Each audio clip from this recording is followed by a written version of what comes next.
My dear students, welcome to तेरेंसा class. और आज आपके लिए लेकर आए क्लास 11th की हिस्ट्री की बुक का chapter number 2 writing and city life, और इसी का पार्ट 2 डिस्कस करने वाला हूँ। पार्ट 1 मैंने ऑलरेडी दिया हुआ है आपको, तो देखते हैं पार्ट 2 का फर्स्ट क्वेश्चन यहाँ क्या है। Which river is known as the world root? इनमें से कौन सी रिवर ऐसी है जिसको वर्ल्ड रूट माना गया है उस टाइम जो है? तो ऑप्शन आपके सामने हैं बालिक, हाबुर, टिग्रिस या यूफ्रेटीज। तो यहाँ पर करेक्ट आंसर बच्चों क्या होना चाहिए? इसका right answer is option D, Euphrates की बात हो रही है। अब चलते हैं क्वेश्चन नंबर 23 के लिए। When were the first Mesopotamian tablets written? सबसे पहले जो मेसोपोटामियन टैबलेट्स उनको कब लिखा गया था? तो ऑप्शन आपके सामने है around 3200 BCE, around 3000 BCE, around 3300 BCE, around 3500 BCE।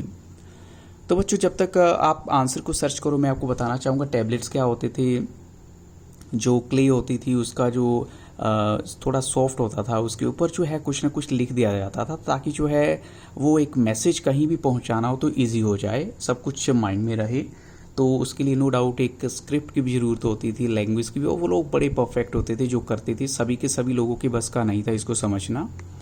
तो बच्चों यहाँ करेक्ट आंसर क्या होना चाहिए? इसका right answer is option A, around 3200 BC जो है टैबलेट्स जो है सबसे पहले मेसोपोटामियन जो है वो लिखी गई थी। अब चलते हैं क्वेश्चन नंबर 24 के लिए। When did the writing in Mesopotamia begin? अब देखिए राइटिंग की बात आ गई, मेसोपोटामिया में कब शुरू हुई थी? तो ऑप्शन आपके सामने है when the people got educated, या फिर when the invention of language started, या कहीं when society needed to keep records of transactions, या फिर कहीं ऑल ऑफ दीज। तो बच्चों यहाँ पर हम चलेंगे बिल्कुल टेक्निकल आंसर, और वो है जब सोसाइटी को लगा कि अब कुछ हमें रिकॉर्ड्स को लिखना है, ट्रांजैक्शंस की ज़रूरत है तो रिकॉर्ड की, तो उन्होंने फिर इसको इम्पोर्टेंस दी। अब देखिए यहाँ पर करेक्ट आंसर है ऑप्शन सी।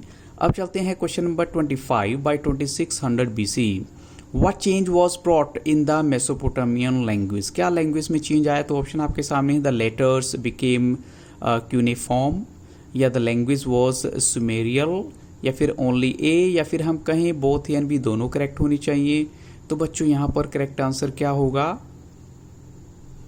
तो बच्चों यहाँ पर करेक्ट आंसर है दोनों के दोनों ऑप्शन है। जो लेटर्स हैं वो क्यूनिफॉर्म क्या होता है, थोड़ा सा ऊपर की तरफ चले जाते हैं, उनका जो लिखने का स्टाइल था, और दूसरा सुमेरियन थे। तो ये एक चेंज था जो उस टाइम वहाँ पर आया था। अब चलते हैं बच्चों हम नेक्स्ट क्वेश्चन के लिए। Writing was used for which purpose at the time? यानी राइटिंग का पर्पस किस लिए किया जाता था? अगर अराउंड 2600 BC की बात करें तो फॉर मेकिंग डिक्शनरीज, या giving legal validity to land transfers, या narrating the deeds of kings, या announcing the changes a king had made in the laws of the land, या फिर कहीं ऑल ऑफ दीज सभी के सभी करेक्ट हैं। तो बच्चों जहाँ तक अगर इन सभी ऑप्शंस की बात करें तो करेक्ट आंसर है ऑप्शन ई, यानी सभी की सभी बातें बिल्कुल सही हैं।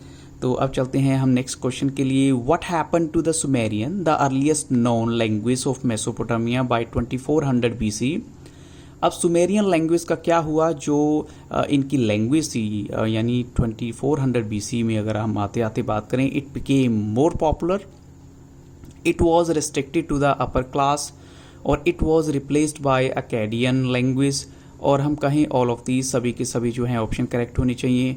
तो बच्चों यहाँ पर करेक्ट आंसर है it was replaced by Akkadian language. इसको जो है अकेडियन लैंग्वेज ने रिप्लेस कर दिया था। Option C is the right answer. अब चलते हैं क्वेश्चन नंबर 28 के लिए। For how long was the cuneiform writing in Akkadian language continued in use? यानी कितने वक्त तक जो है वो यूज़ में रही अकेडियन लैंग्वेज जो है? अनटिल द फर्स्ट सेंचुरी, या फिर कहीं फॉर मोर देन 2000 ईयर्स, या फिर कहीं ओनली ऑप्शन ए करेक्ट है, या फिर कहीं दोनों के दोनों ही करेक्ट होनी चाहिए। तो बच्चों यहाँ पर हम कहेंगे both the options are correct, यानी अनटिल द फर्स्ट सेंचुरी, और दूसरा है फॉर मोर देन 2000 ईयर्स तक जो है ये लैंग्वेज रही यूज़ में। अब चलते हैं क्वेश्चन 29 के लिए। Which statement is true about मेसोपोटामियंस? यानी कौन सी स्टेटमेंट मेसोपोटामियंस के बारे में सही है? All मेसोपोटामियंस could read and right, या कहीं all मेसोपोटामियंस could read write and speak, या फिर कहीं very few मेसोपोटामियंस could read and right, या फिर हम कहें करेक्ट आंसर ही आ गया यहाँ पर सी, यानी वेरी फ्यू जो है मेसोपोटामियंस जो हैं वो लिख सकते थे, इनफैक्ट हम कहीं पढ़ सकते थे, और लिख सकते थे। तो ये जो है बड़ी हैरानी वाली बात है कि इतनी डेवलप्ड सिविलाइजेशन होने के बाद भी वहाँ पर ये एक बहुत बड़ी प्रॉब्लम थी। अब आपको बताना है हु वाज अनमर्कर। अनमर्कर एक्चुअल में कौन था या कौन थे। तो ऑप्शन आपके सामने है one of the earliest rulers of Uruk, या फिर कहें one of the earliest written book, या फिर कहें one of the earliest written manuscript, या फिर one of the famous rulers of Iran. तो बच्चों यहाँ पर करेक्ट आंसर है वो एक अर्लीस्ट रूलर थे उरुक के, उनका नाम है अनमर्कर जो है। अब चलते हैं हम क्वेश्चन नंबर 31 के लिए। मेसोपोटामिया की ही अगर बात करें ट्रेडिशन की, तो Uruk was the city par excellence, और उसको जाना जाता है simply as the famous city, या फिर द सिटी, या फिर द ट्रेड सिटी, या द डीप सिटी। तो उरुक को जाना जाता है सिर्फ और सिर्फ द सिटी के नाम से। अब चलते हैं क्वेश्चन नंबर 32 के लिए। द लेपिस लेजुली और जो प्रेशियस मेटल्स हैं that Enmerkar wanted for the beautification of the city temple, तो उसने अपने जो मैसेंजर को कहाँ पर भेजा था। तो ऑप्शन आपके सामने है to a very distant land called Aratta, या फिर कहें to a very distant land called Iran, या एक very distant land called Iraq, या फिर to a very distant land called Mongolia. तो बच्चों यहाँ पर करेक्ट आंसर है ऑप्शन ए, यानी एक डिस्टेंट लैंड जिसको अराटा कहा जाता है, वहाँ पर लेपिस लेजरी या प्रेशियस मेटल के लिए भेजा गया था मैसेंजर्स को अनमर्कर के द्वारा। क्वेश्चन 33 है what did Enmerkar form in his hand to write the words down. उसने ऐसा क्या फॉर्म किया अपने हाथ में ताकि वर्ड्स को लिख सके। तो ऑप्शन आपके सामने है राइटिंग स्ट्रक्चर, या अ क्ले टैबलेट, और अ स्टोन टैबलेट, और नन ऑफ दीज। तो बच्चों यहाँ पर करेक्ट आंसर है ऑप्शन बी, एक क्ले टैबलेट जो है फॉर्म किया था ताकि मैं कुछ लिख सकूँ। अब चलते हैं क्वेश्चन नंबर 34 के लिए।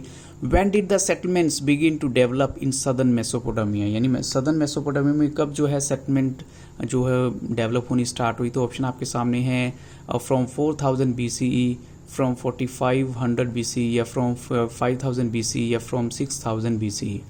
तो बच्चों यहाँ पर करेक्ट आंसर क्या होना चाहिए। Yes, right answer is option C, from 5000 BCE जो है। अब चलते हैं क्वेश्चन 35 के लिए। The earliest cities were developed from which one of the following settlements. जो अर्लीस्ट सिटी जो है इनमें से किस सेटलमेंट से डेवलप हुई थी।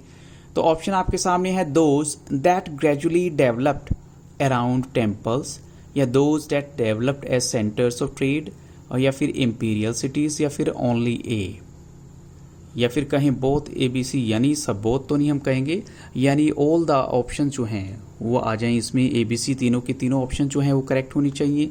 तो व्हाट डू यू थिंक बच्चों करेक्ट आंसर होना चाहिए।